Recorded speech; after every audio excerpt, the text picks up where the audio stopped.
कोशिका को पहुंचता है। और कोशिका, तो आपको पता हो गया होगा कि कोशिका के पास ग्लूकोज होता है। क्या होता है? ग्लूकोज होता है, यानी C6H12O6 होता है। कोशिका के पास ग्लूकोज होता है। और जब भी हम लोग श्वास के रूप में ऑक्सीजन को लेते हैं तो वह ऑक्सीजन हमारे कोशिका तक पहुंचता है। और कोशिका में उपस्थित ग्लूकोज, जिसको कोशिकीय ईंधन कहा जाता है, ग्लूकोज को कोशिकीय ईंधन कहा जाता है। और वह ईंधन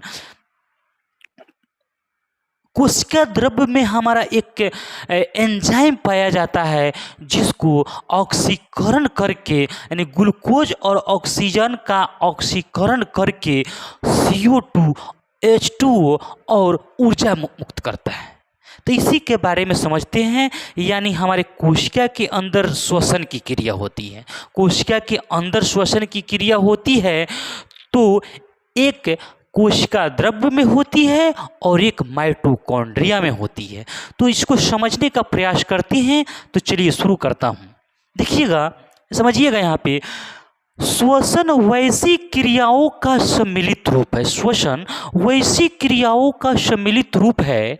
वैसी क्रियाओं का सम्मिलित रूप है, रूप को कहते हैं जिसमें बाहरी वातावरण से ऑक्सीजन ग्रहण कर, यानी बाहरी वातावरण से ऑक्सीजन को ग्रहण कर शरीर की कोशिकाओं में पहुंचाया जाता है। जैसा कि मैंने बताया कि बाहरी वातावरण में ऑक्सीजन को कोशिका तक पहुंचाया जाता है। जिस तरह से बताया, ऑक्सीजन ग्रहण कर कोशिका तक पहुंचाया जाता है। और उस जहां इसका उपयोग कोशिकीय ईंधन यानी ग्लूकोज, बहुत इंपॉर्टेंट VBI है। कोशिकीय ईंधन किसको कहा जाता है? ग्लूकोज को। कोशिकीय ईंधन किसको कहा जाता है? ग्लूकोज को। ये बात आप ध्यान रखिएगा। कोशिकीय ईंधन, परीक्षा में आपको डायरेक्ट पूछता है कि कोशिकीय ईंधन किसको कहा जाता है? ग्लूकोज को। तो यह जो कोशिकीय ईंधन ग्लूकोज होता है, यह जो होता है इसका उपयोग करके ऑक्सीकरण कई चरणों में विशिष्ट एंजाइम की उपस्थिति में करके जैव ऊर्जा यानी ATP का उत्पादन करता है। किसका उत्पादन करता है? जैव ऊर्जा यानी ATP का उत्पादन करता है। तथा इस क्रिया से उत्पन्न कार्बन डाइऑक्साइड फिर कोशिका से बाहर निकल दिया जाता है। मतलब समझिएगा, यानी हम जो आपको समझाए हैं वही बात है। जैसे हम लोग के शरीर के अंदर, जैसे हम लोग खाना खाते हैं तो हम लोग के शरीर के अंदर जो कोशिका में, मतलब ग्लूकोज, जो भोजन हम लोग करते हैं वह भोजन ग्लूकोज के रूप में हमारे प्रत्येक कोशिका तक पहुंचती है। यानी हमारे शरीर के प्रत्येक कोशिका तक ग्लूकोज पहुंचती है। और ग्लूकोज पहुंचने के बाद, उसके बाद जैसे हम लोग श्वास लेते हैं तो ऑक्सीजन भी पहुंचा। तो यहाँ देखिएगा समीकरण, यहाँ पे पहले से ग्लूकोज था, पहले से क्या था? ग्लूकोज था। और उसके बाद में श्वास लिए ऑक्सीजन, यानी वायुमंडल से क्या लिए? ऑक्सीजन। पहले से यहाँ ग्लूकोज C6H12O6 पहले से मेरे पास था। और फिर श्वास के रूप में हम लोग क्या लिए? ऑक्सीजन लिए। श्वास के रूप में ऑक्सीजन लिए। और यह जो है, यह कोशिका द्रव्य में एक एंजाइम होता है। इससे प्रेरित होकर यह एक प्रकार का CO2 यानी कार्बन डाइऑक्साइड, H2 यानी जल और ऊर्जा यानी ATP के रूप में ऊर्जा प्राप्त होता है। किसके रूप में? ATP के रूप में ऊर्जा प्राप्त होता है। यानी हमारे कहने का मतलब है, यह समीकरण है C6H12O6 और 6O2 एंजाइम, मतलब एंजाइम होता है कोशिका द्रव्य में जो CO2 और H2O प्लस ऊर्जा बनाता है। आप अब समझिएगा, कोशिका के अंदर देखिएगा, समझिएगा, यहाँ कोशिका के अंदर ये जो जगह, इसके अंदर एक माइटोकॉन्ड्रिया होता है। या क्या है? यहाँ माइटोकॉन्ड्रिया होता है, मतलब इसमें एक माइटोकॉन्ड्रिया होता है। और इसके अंदर जो जगह खाली है वो कोशिका द्रव होता है। ये जो द्रव के रूप में होता है वो कोशिका क्या होता है? द्रव होता है, कोशिका द्रव होता है। तो ये कोशिका द्रव में क्रिया होती है, एक माइटोकॉन्ड्रिया में श्वसन की क्रिया होती है। श्वसन की क्रिया दो जगह होती है, कोशिका द्रव और माइटोकॉन्ड्रिया। समझिएगा, यहाँ पे जैसे हम लोग के कोशिका में पहले से ग्लूकोज उपस्थित है और ऑक्सीजन आया, ऑक्सीजन हम लोग श्वास के रूप में लिए और यह क्रिया हुआ। और क्रिया होने के बाद कार्बन डाइऑक्साइड जल और ऊर्जा बाहर निकलता है, यानी एटीपी के रूप में ऊर्जा बाहर निकलता है। तो अब समझिएगा कि कोशिकीय श्वसन, जो कोशिका के अंदर श्वसन होती है वह कितने प्रकार की होती है। तो हम लोग जो सांस लेते हैं तो बहुत सारा कोशिका है, तो सभी कोशिका के अंदर श्वसन की क्रिया होती है। तो जो श्वसन की क्रिया होती है कोशिका के अंदर वह कितने प्रकार को, बहुत इंपॉर्टेंट VVI, कोशिका के अंदर कोशिकीय श्वसन की क्रिया कितने प्रकार की। तो कोशिकीय श्वसन जो होती है वह 2 प्रकार की होती है, एक अवायवीय श्वसन और दूसरा वायवीय श्वसन। एक अवायवीय श्वसन और दूसरा वायवीय श्वसन। अब इसको हम लोग समझते हैं अवायवीय श्वसन किसे कहते हैं और वायवीय श्वसन किसे कहते हैं, बहुत ही इंपॉर्टेंट है। यहाँ समझिएगा, ऑक्सीजन के अवायवीय का मतलब, अवायवीय मतलब वायु नहीं, ऑक्सीजन के अनुपस्थिति में, यानी ऑक्सीजन के अनुपस्थिति में ग्लूकोज का आंशिक रूप से विखंडन होता है। यानी जो ग्लूकोज है यह ऑक्सीजन के अनुपस्थिति में, बिना ऑक्सीजन के आंशिक रूप से जब यह विखंडन होता है तो उसे हम अवायवीय श्वसन कहते हैं।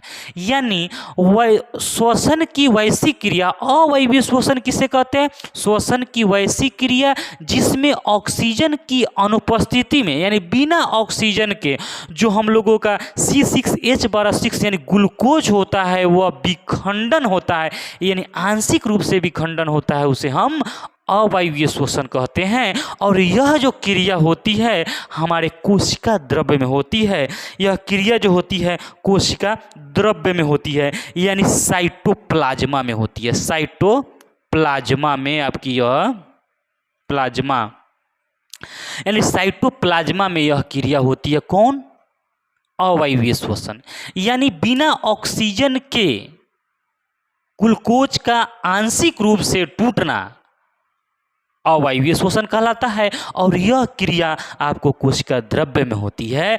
यानी जो कोशिका आप देख रहे हैं, ये कोशिका के अंदर द्रव के रूप में जो रहता है उसे हम कोशिका द्रव्य कहते हैं, और इसी में अवायवीय श्वसन की क्रिया होती है। तो बात ध्यान ऐसे याद रखिएगा कि अवायवीय श्वसन की क्रिया कोशिका द्रव्य में होती है, जबकि वायवीय श्वसन की क्रिया माइटोकॉन्ड्रिया में होती है।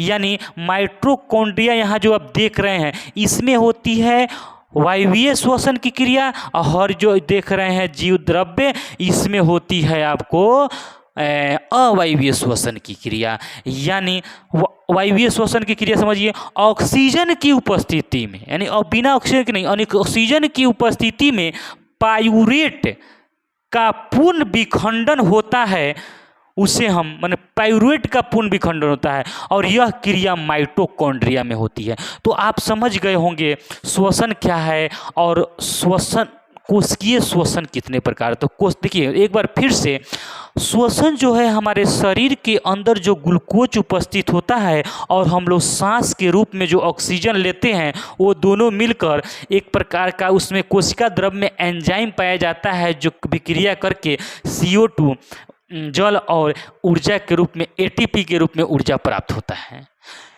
और यह ऊर्जा जो होती है, कोशिकीय श्वसन 2 प्रकार के होते हैं। कोशिकीय श्वसन, इस समीकरण भी आपको याद रखिएगा, श्वसन का ये समीकरण है, श्वसन का ये समीकरण है। श्वसन C6H12O6 plus C6H2 plus enzyme plus 6CO2 plus H2 plus ऊर्जा प्राप्त होता है।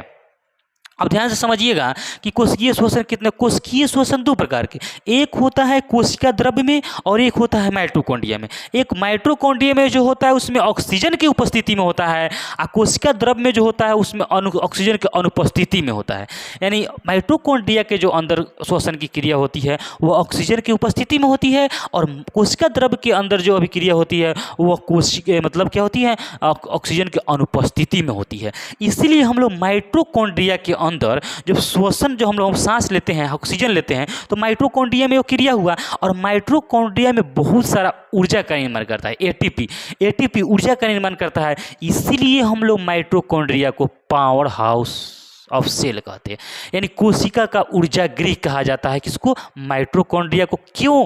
क्योंकि हम लोग जब भी सांस लेते हैं तो सांस के द्वारा ऑक्सीजन अंदर जाता है और ऑक्सीजन अंदर जाने के बाद हम लोगों के कोशिका में जो ग्लूकोज उपस्थित रहता है उसे अभिक्रिया करके ऊर्जा CO2 और जल प्राप्त होता है, जिसमें बहुत मात्रा में ऊर्जा प्राप्त होता है। और यह क्रिया हमेशा होता है क्योंकि आप सांस हमेशा लेते हैं, इसलिए यह क्रिया हमेशा होता है, जिसके चलते माइटोकॉन्ड्रिया को ऊर्जा गृह कहा जाता है, यानी अंग्रेजी में उसको पावर हाउस ऑफ सेल कहा जाता है।